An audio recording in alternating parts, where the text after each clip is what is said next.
mắt nhìn tao mà. Không, coi liếc mắt nhìn tao. Ai nhìn cái loại này như mày? Mày thích cái gì à? Thích đấy, mày làm gì tao?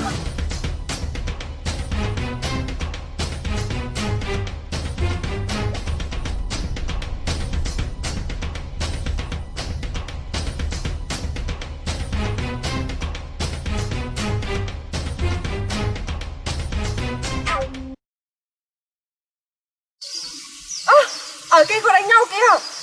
Nó xem đi. Trời ơi.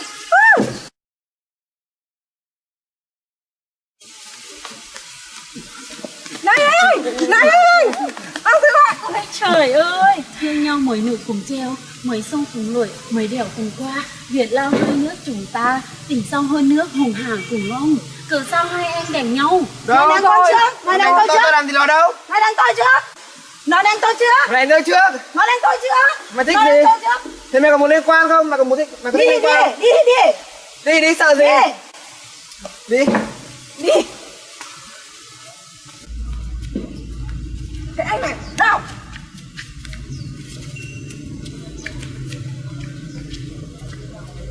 Nào.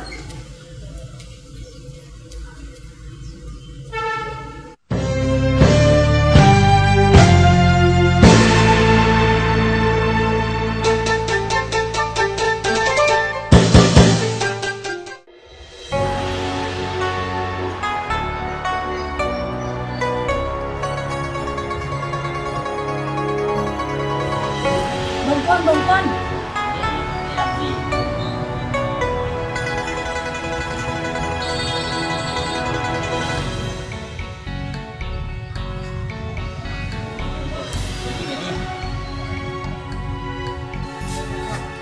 Chào con ạ.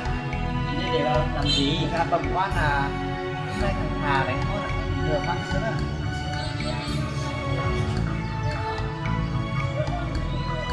Quan tôi cho ạ. Đi để đi. Vâng ạ.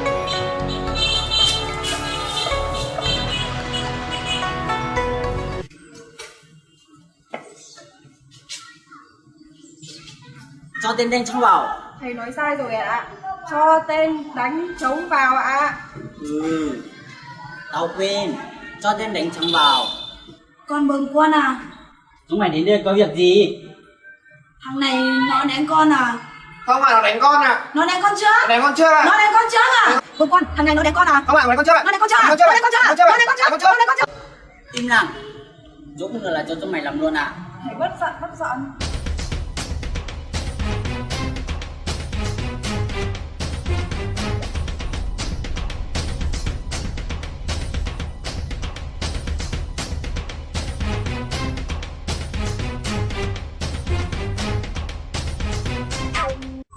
À, thế thì tao xử thế này.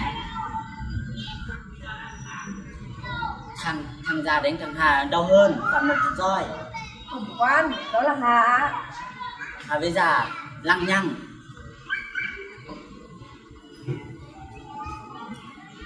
Tắc xếp lại lễ phải về thằng già. Nó liên quan à? Xin xem xét lại lẽ phải về con mà. Tao biết là phải, nhưng nó phải bằng hai mày.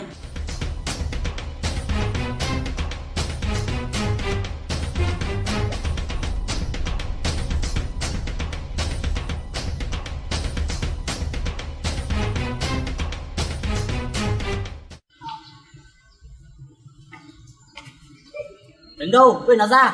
Lính đâu, kéo chúng nó ra. Oan quá, oan quá, oan quá, oan quá. Dạ có liên quan à? Váy đường.